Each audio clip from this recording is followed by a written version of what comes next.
Good morning. আশা করছি সবাই খুব ভালো আছেন, সুস্থ আছেন। আমিও ঠিকঠাক আছি। আজকে সকাল সকাল এখানে আমি এই ভিডিওটা করলাম, তার কারণ হচ্ছে এই বাইরেটাতে না আমি একটু কাঁকড়ি দানা দিয়ে রাখি, যাতে ওই ছোট্ট ছোট্ট মুনিয়া পাখিগুলো এসে খেতে পারে। তার সঙ্গে মাঝে মাঝে চড়াই পাখিও আসে, তবে চড়াই পাখিগুলো খুব কমই আসে। এই মুনিয়া পাখিগুলো যেহেতু আমার বারান্দাতে বাসা বেঁধেছে, তো সেই জন্য ওরা মানে বেশিরভাগটা ওরাই থাকে আর কি। তো আমার ভীষণ ভালো লাগে, মানে খাঁচায় ভরে রাখার থেকে ওরা কি সুন্দর আমাকে বিশ্বাস করে আসে, খায় এবং আমাকে ভয়ও পায় না। মানে আমি যদি বারান্দাতে থাকিও, তো আমি কেন, মানে আমার বাড়ির কোনো লোককেই ওরা ভয় পায় না। আমরা বারান্দাতে ঘোরাঘুরি করি, ওরা কিন্তু নিজের মতন আসে, খায়, যায়, আবার নিজের বাসাতেও আসে। প্রত্যেক বছর মানে এই বাসাতে বারবার ফিরেও আসে। তো আমার এটা ভাবতেও ভীষণ ভালো লাগে যে মানে আমাদের বাড়ির এই বারান্দাটাকে এত নিরাপদ জায়গা বলে ওরা মনে করে। তো খুব ভালো লাগার একটা জিনিস এটা আমার। আর আজকের সকাল সকাল আমি যে একটা বড় আমার কাজ করছি, সেটা হচ্ছে যে আমার আলমারিটা আমি গুছাচ্ছি। কারণ আলমারিতে ভীষণ মানে এরকম জামা কাপড় হয়ে গেছিলো, যেগুলো মানে আমি হয়তো কোনোদিন আর পরবও না, কিন্তু আমি জমিয়ে জমিয়ে রেখে দিয়েছি। মানে আমার যেন মনে হয় জামা কাপড়ের সাথে আমাদের ইমোশনটা প্রচুর জড়িয়ে থাকে। মানে কোনো একটা জামা কাপড় দেখলে মানে কেউ দিয়েছিল বা কিছু, মানে ভালো মন্দ, ভালো লাগা খারাপ লাগা, অনেক কিছু জামা কাপড়ের সাথে আমার মনে হয় জড়িয়ে থাকে। তো সেটাই আর কি আজকের অনেকটা পরিষ্কার করলাম। মানে এরকম অনেক জামা কাপড় আমার ছিল, যেগুলো হয়তো আমি আর কোনো দিনই পরবো না, কিন্তু তবুও সঙ্গে করে রেখে দিয়েছিলাম। এতে আমার মনে হচ্ছিল যে নতুনের জন্য জায়গা কিন্তু আস্তে আস্তে কমে যাচ্ছে। তো নতুনের জন্য জায়গা তো করতে হবে, ধরুন পুজোও আসছে, তো সেই কারণে কিছুটা বাদও দিলাম, বেশ কিছু জিনিস বাদ দিলাম, মানে যেগুলো আর পরবো না, ছোট হয়ে গেছে, রং উঠে গেছে, কিন্তু ভীষণ হয়তো জামাটা প্রিয় ছিল এক সময়, তো রেখে দিয়েছি। তো প্রত্যেকের আলমারিতেই এরকম জামা কাপড় আমার মনে হয় থাকে, কিন্তু সেক্ষেত্রে আমার মনে হয় এখানে ওয়ার্ড্রোব আপডেটেশনটা কিন্তু ভীষণ প্রয়োজন। ওয়ার্ড্রোব আপডেটেশন বলতে মানে সবসময় যে নতুন জিনিস দিয়ে ভরাতে হবে এমন নয়, পুরনোটা থেকেও মাঝে মধ্যে বেরিয়ে আসতে হবে। কারণ পুরনো থেকে বেরিয়ে আসবো তবে না নতুনের জন্য জায়গা হবে, না হলে নতুন কিনে কিনে মানে একদিকে ভরতেই থাকবে, পুরনোটাও বাদ দেবো না, এরকম হতে থাকবে। তো এইভাবে আমি এখন সুন্দর করে গুছিয়ে নিলাম। মানে একটা তাক যেখানে জামা কাপড় রাখার জায়গা হচ্ছিল না, সেই তাকটা দেখলাম অর্ধেক হয়ে গেল গোছানোর পর। তো যাই হোক, এখন আর এরকম অনেক জামা কাপড় ছিল যেগুলো হয়তো সেলাইয়ের প্রয়োজন রয়েছে, তো সেগুলো কিছু একটু সেলাই টেলাই করে রেখে দিলাম সুন্দর করে। তো এইভাবে আজকের সকালটা আমি শুরু করলাম। এই কাজটা অনেক দিন ধরে পেন্ডিং ছিল, তো আজকের সমস্ত কিছু নামিয়ে সুন্দর করে গুছিয়ে একদম পরিষ্কার করে নিলাম আলমারিটা।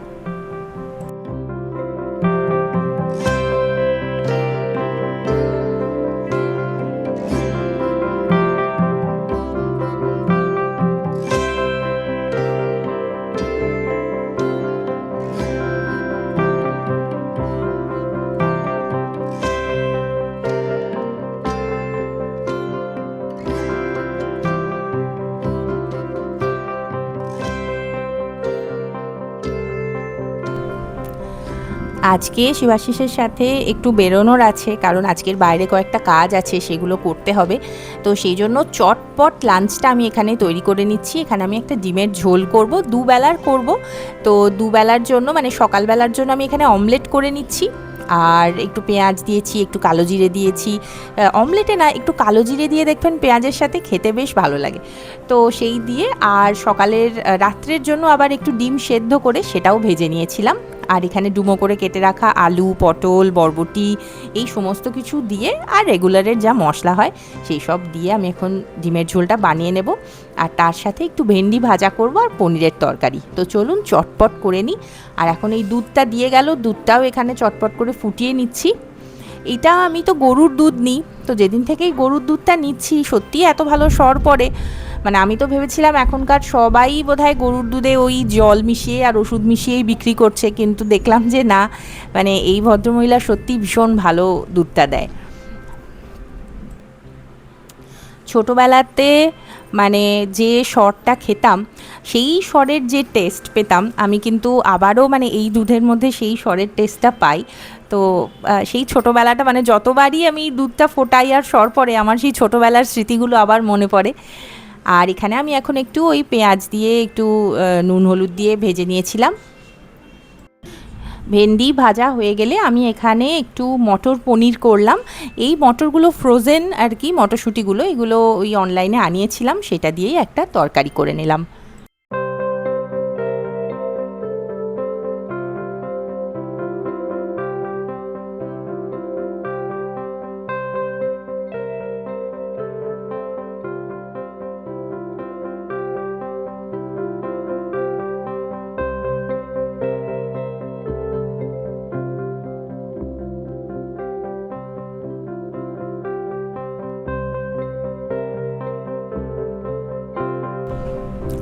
আহা, কি পুজো পুজো ভাব বলুন।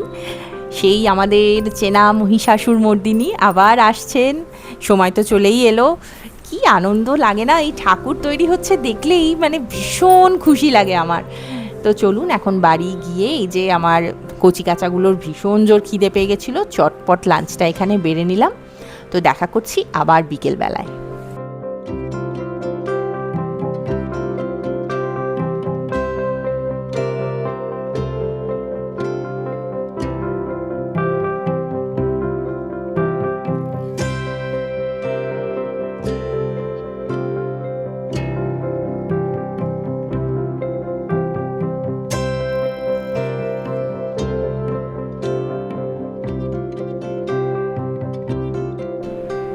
আমি তো আগেই বলেছি বিকেলবেলা করে আমি আমার ছানা দুটোকে একটুখানি করে এই মাঠে নিয়ে আসি।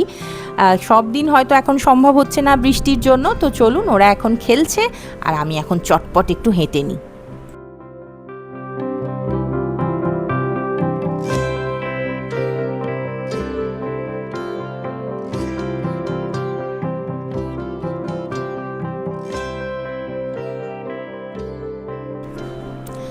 বাড়ি ফেরার পর কি কাণ্ড, দুজনের বায়না আজকে মা তোমাকে স্যান্ডউইচ বানিয়ে দিতেই হবে।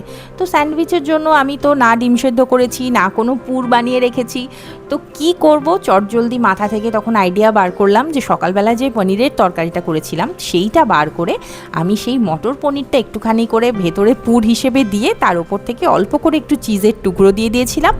তারপরে ওপর নিচে একটু ভালো করে বাটার মানে মাখনটাকে লাগিয়ে তারপর আমি আমার কাছে যে স্যান্ডউইচ মেকারটা আছে সেটা ভালো করে গরম করে সেই স্যান্ডউইচ মেকারের মধ্যে দিয়ে একদম ক্রিস্পি করকরে স্যান্ডউইচ বানিয়ে দিয়ে দিলাম।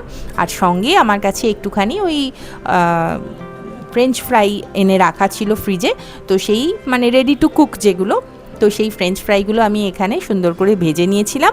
দিয়ে একটু করে টমেটো কেচাপের সঙ্গে আমি ওদেরকে স্যান্ডউইচ আর ফ্রেঞ্চ ফ্রাই দিয়ে খেতে দিয়েছিলাম। সে কি আনন্দ আর ধরে না যে মা তুমি স্যান্ডউইচ বানিয়ে ফেললে এত তাড়াতাড়ি।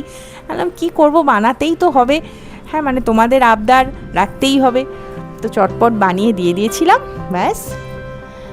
তো চলুন আজকের মতো ভিডিওটা এখানেই শেষ করি। খুব ভালো থাকবেন, সুস্থ থাকবেন, দেখা করব আবার একটা নেক্সট ভিডিও নিয়ে। Till then, bye by.